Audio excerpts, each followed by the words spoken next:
नमस्कार. वास्तुकरी तथास्तूमध्ये आपल्या सर्वांचं पुन्हा एकदा मनापासून स्वागत. जीवन जगणे हे केवळ कलात्मक नसावं तर गुणात्मकही असावं. किती जगलो यापेक्षा कसं जगलो हे महत्त्वाचं. जगण्याच्या या जीवन यज्ञाला पूरक असं शास्त्र म्हणजे वास्तुशास्त्र. याच वास्तुशास्त्रावर आज आपल्याला मार्गदर्शन करणार आहेत प्रसिद्ध वास्तुशास्त्र तज्ज्ञ श्री मंदार घैसास आणि आपण गप्पा मारणार आहोत सुतारमळा या परिसरातील मानसिंग भोसले यांच्या परिवाराशी. चला तर मग गप्पा मारूया आणि बहुमूल मार्गदर्शन घेऊया घैसास सरांचं. सर, हा आपला परिवार आहे भोसलेंचा. नमस्कार. हे मानसिंग भोसले, या वहिनी, हे वडील त्यांचे, आणि हा नाव काय? विश्वजित. विश्वजित. आपण जाऊया आतमध्ये. चला सर.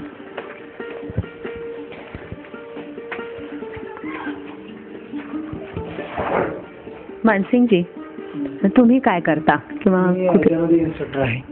ITI मध्ये इन्स्ट्रक्टर आहे मी सध्या. मग तुम्हाला इथे आम्हाला का बोलवावं असं वाटलं? मला वास्तुशास्त्राविषयी आणि ज्योतिषशास्त्राविषयी थोडाफार अभ्यास करण्याची आवड आहे. काही पुस्तकं किंवा काही लेख वाचले होते मी, तर त्या दृष्टीनं विचार केला तर थोडं वेगवेगळ्या लेखकांच्या पुस्तकामध्ये जमलिंग होतं. तर त्या दृष्टीनं प्रत्यक्ष मार्गदर्शन मिळालं तर जास्त बरं होईल यासाठी मी विचार केला की बोलू. म्हणजे प्रत्यक्ष वाचन आणखीन सरांचं मार्गदर्शन यांची सांगड घालण्यासाठी किंवा तुम्हाला एक उत्सुकता आहे वास्तुशास्त्राविषयी म्हणून तुम्ही आज आम्हाला बोलवले. सर, आता ह्यांच्या उत्सुकतेविषयी आपल्याला काय सांगता येईल? जोवर योग नसतो आपल्या आयुष्यामध्ये बदल घडण्याचा, तोपर्यंत किती प्रयत्न केले तरी काही होत नसतं.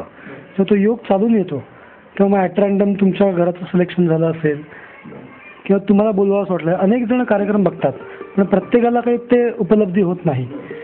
आपल्या आयुष्यामध्ये आपल्या जीवनामध्ये तो योग आला पाहिजे, प्रारब्ध ते सुकृत व्हायला पाहिजे की मग कोणीतरी मार्गदर्शन करतं आणि आपले वाटचाल परत योग्य दिशेला व्हायला लागते.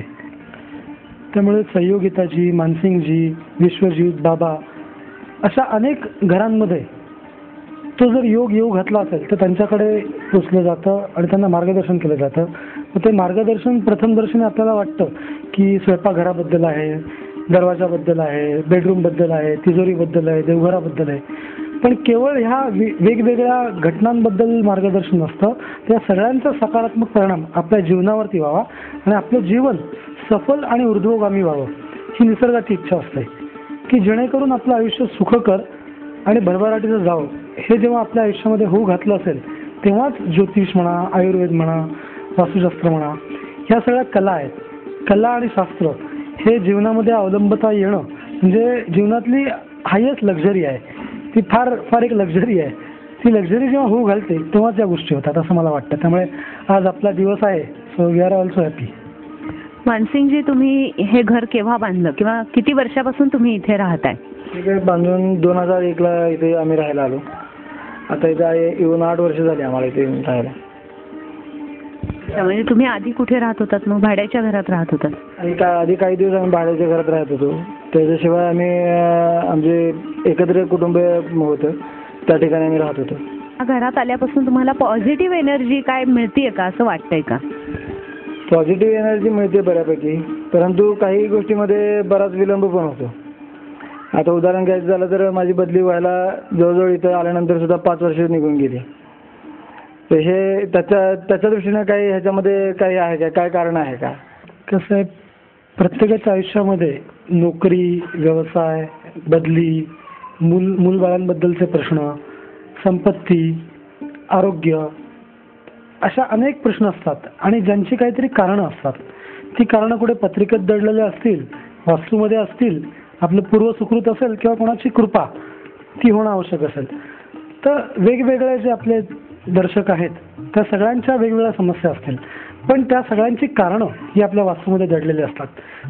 ती कारणं जर आपण जाणून घेतली आणि त्या कारणांमध्ये काही बदल करू शकलो, परिस्थिती बदलली तर मनस्थिती बदलते, दिशा बदलली तर दशा बदलते. असा जर योग आपण नव्याने घडवून आणला तर आपला जो काही परिणाम आहे तो बदलल्याशिवाय राहणार नाही. त्यासाठी भोसलेजी आज तुमचं घर मी पूर्ण विश्लेषण करतो, बघतो त्यात काय उणीवा आहेत, काय त्रुटी आहेत त्या तुम्हाला सांगतो आणि मग त्यात करेक्शन आपण करा. त्याचे परिणाम तुम्हाला नक्की सकारात्मक मिळतील. आपण तुमचं घर बघूया. चला वहिनी. सर, यांचं हे प्रवेशद्वार आहे. तुम्हाला तुमच्या प्रवेशद्वाराविषयी काही शंका असले तर विचारा. माझे एक असं हे होतं की असं ऐकलं होतं की प्रवेशद्वार हे ईशान्य कोपऱ्यात असावं, तर त्या दृष्टीनं इथं घेतलं.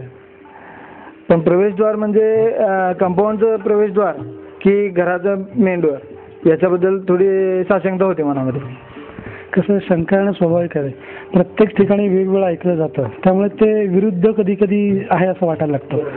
पण प्रवेशद्वार किंवा गृहप्रवेश हा जो शब्द आहे त्याच्यातच म्हटलं की आपल्या घरामध्ये आपण कुठून प्रवेश करतोय, म्हणजे पूर्व दिशेकडून घरात आत येतोय का, कुठल्या दिशेला आपण अभिमुख आहोत, कुठे आपलं मुख आहे, ते आपली ती दिशा आपल्या घराचं प्रवेशद्वार समजायचं. तसं तुमच्या घराचं प्रवेशद्वार हे ईशान्येला आहे. पूर्वी हे घराच्या आग्नेयाला होतं असं मला तुम्ही मगाशी सांगितलं. हां, प्लॅन मध्ये होतं तसं. प्लॅन मध्ये होतं. तर ते तुम्ही स्ट्रक्चरली चेंज करून घेतलं. बांधकाम करतानाच चेंज करून घेतलं लगेच. तर हे का केलं जातं त्याचं एक कारण तुम्हाला सांगतो. तुमच्या घरामध्ये जेव्हा मी फिरलो तेव्हा लक्षात आलं की कलावती आईंची इथे फार जास्ती उपासना केली जाते आहे. तुमच्या आईंनी ती जास्ती उपासना केली असंही माझ्या लक्षात आलं. आणि आपणही स्वतः कलावती देवींची उपासना करता. ईशान्य या शब्दामध्ये ईश हा अर्थ आहे आणि ईश्वराची उपासना ज्यांच्याकडे केली जाते त्यांनाच ईशान्य प्रवेशद्वार मिळतं. त्यामुळे तुमच्यावरती एक कृपा, ईश्वराची कृपा ही कायमस्वरूपी राहील ह्या दरवाजामुळे. पूर्व दिशेला दरवाजाला तर काही वेगळे परिणाम असतात. जो इंद्राचं किंवा विद्येचं किंवा भरभराटीचं तिथे सत्ता असते. अग्नेला आला तर शुक्र ग्रहाची एक लॅविश लिव्हिंग, एक प्रकारे एक्सप्रेशनची आवड, याचं पगडा असतो. तसं घराचे 9 भाग जर केले प्रथम भागाचे प्रवेशद्वाराचे, तर प्रत्येक कोपरा, ईशान्य कोपरा, पूर्व कोपरा आणि आग्नेय कोपरा, याच्यामधले अन्य 4 भाग, असे 9 भाग जर आपण धरले, 9-9-81 अशी घराची जर विभागणी केली तर प्रत्येक भागाचा परिणाम असतो. तसा ईशान्येचा परिणाम हा आयुष्यभर तुमच्या आयुष्यामध्ये ईश्वराची कृपा आणि त्यांची उपासना हे राहणार आहे. म्हणजे हे प्रवेशद्वार असलं तरी चांगलं आहे, योग्य आहे. पण याच्यामध्ये कसं आहे की दरवाजाला उंबरठा दिसत नाही आहे आणि बाहेर गणपतीची प्रतिमा नाही आहे. तर प्रत्येक दर्शकाला मी हेच सांगू इच्छितो, एक काही ढोबळ मनाने काही गोष्टी आहेत. घराला उंबरठा हा असलाच पाहिजे. उंबरठ्यामुळे बाहेरची दूषित शक्ती ही घराच्या बाहेर राहते, त्याला एक मज्जाव होतो. आणि घराच्या आत येताना वरती गणेश, श्री गणेशा, तो गणपती असेल, विघ्नहर्ता असेल, तर त्याच्या दृष्टीशिवाय काही आत येऊ शकलं नाही पाहिजे. असं असेल तर तो उत्तम प्रवेशद्वार. ही चर्चा अशीच रंगणार आहे. पण आता मात्र वेळ झाली एका छोट्याशा विश्रांतीची. या व्यावसायिक विश्रांतीनंतर आपण लवकरच परत येऊ. तोपर्यंत पाहत रहा वास्तुकरी तथास्तु.